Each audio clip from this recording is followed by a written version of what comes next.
Las Vegas is awesome. It's my hometown, and Watkins flew in to begin the lecture tour there, but we had some really fun stuff planned for when he got here. Firstly, we were going to go to the Gary Darwin Meetup, and let's talk about that. Yes. Well, yeah, it was pretty cool. Got to see, there was a couple of really great performers there. I don't remember what that one guy's name was that fooled Courtney and Sandy. There was that one dude there. That was really cool. The crap out of them with this one trick. And we got footage of that too. We got footage of that. It was an Instagram trick, which I kind of didn't really feel was that strong intuitively. But man, when he did it, oh boy! So that's the easy part. The hard part is actually proving that is the Jack of Spades.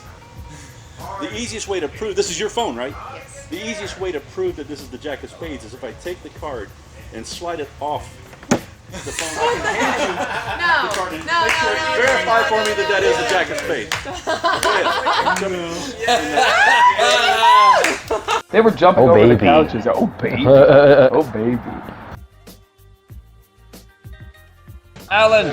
Hey Ken, Good to see you again. good seeing you. So we're starting off this lecture tour, and we thought that maybe one of our first stops would be Tommy Rockers on a Wednesday night. So tell everyone who's watching what happens on Tommy Rockers on a Wednesday night in Las Vegas. Okay, so Gary Darwin, over 50 years ago, started this Wednesday night magic club. And at that time it was at a bar in Vegas called the Colonial House. You get there about 8, 9 o'clock. Cool. And then we'd have the evening magic club. We had a little bigger crowd back then because we had it was just Gary was a lot. So now we're, some nights we have 10, 15, some nights we'll have 25, 30 here. But back then, a lot of times we'd have 60, 100 people would come. Right. So you said when Gary was still alive, I had the good fortune of moving to Las Vegas before Gary passed away, but his death was obviously a tragedy. Can you tell me a little bit about that? Like I said, Gary started this club 50-some years ago. I think he passed away about a year and a half ago, maybe 2 years ago, so it wasn't that long. And like I said, he was just real generous with his time and his library, and had a lot of nice proteges that he created over the years that are working performers right now. As far as I know now, you have taken over the club. Yeah, I guess I'm kind of the director right now, and like I said, we hope to keep it going. And so if you're ever in Vegas, it's every Wednesday nights. It starts about 9 o'clock. Then we performed at Jeff McBrides the Wonderground, and boy, that is a fun time.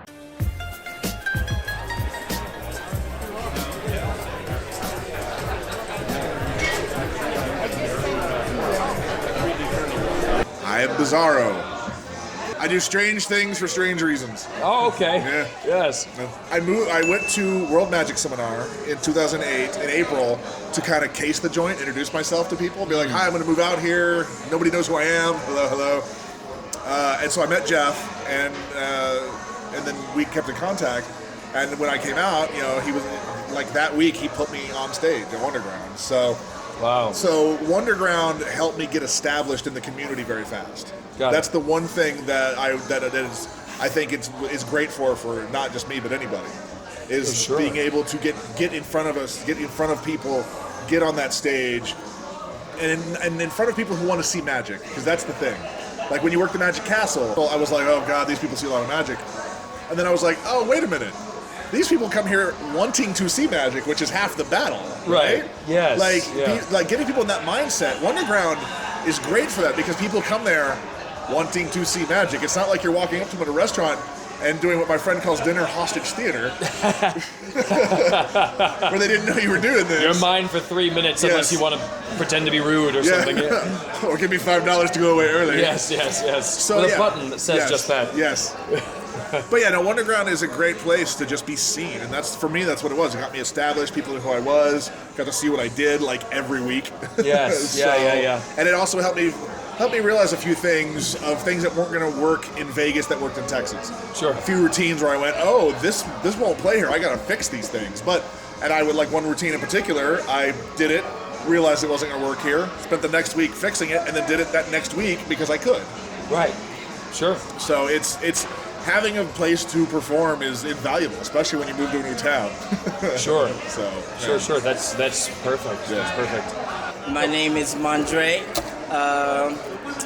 I've been doing magic since I was a little kid, and top 3 venues: Magic Castle, Wonderground in December, and Wonderground in February.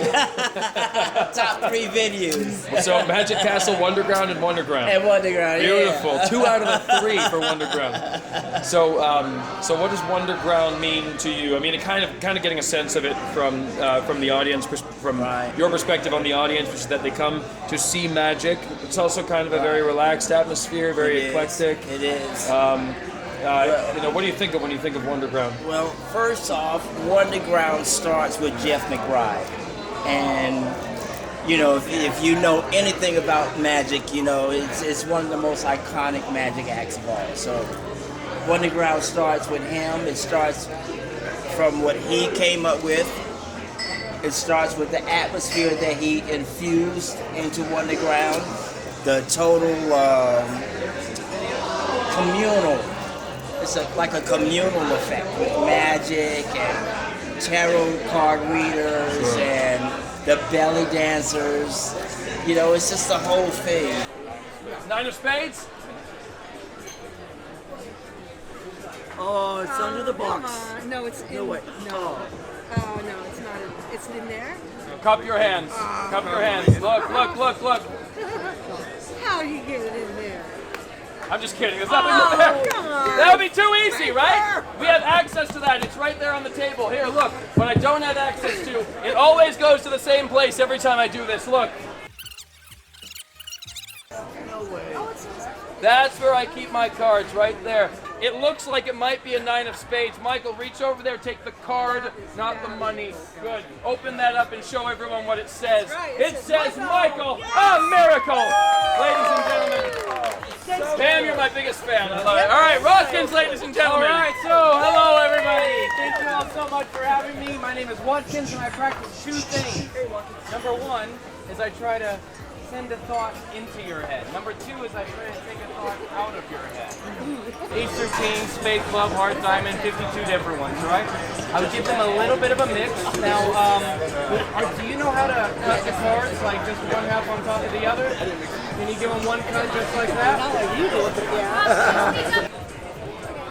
Okay, do you have like a third pocket anywhere or anywhere else to hide a card? Yeah, I got another place to Go hide ahead and take a the card. next card, place it somewhere in there, yeah?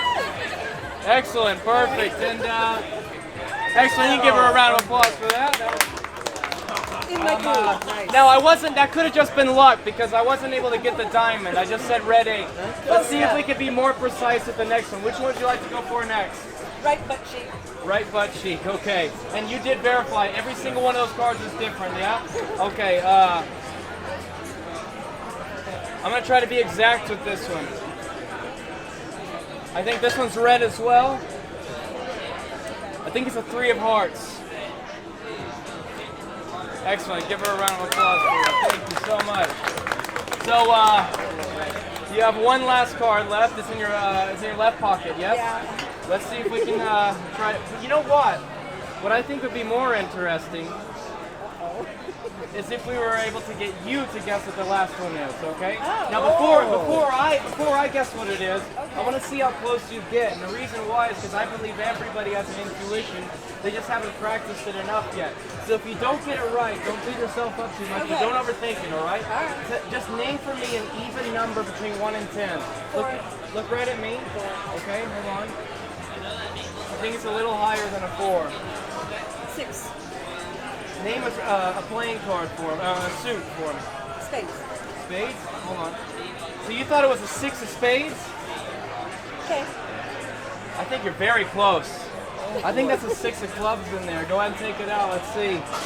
I think you're very close. There we go. 6 of clubs. So you're only off on the suit. I guessed it. You thought 6 of clubs? 6 of clubs, yeah. There you go. So there you go. To me. Thank you. Give him a round of applause for that. Yeah. All right. Perfect. Yeah. So give me the rundown of like January 2020 through now, how does your life change? Yeah, last show I did was March 7th, 2020 for, I have a Mathemagic show that I do. It's that I used to do it a couple times a year. And it was about using mathematics and magic together, using magic to help teach mathematics.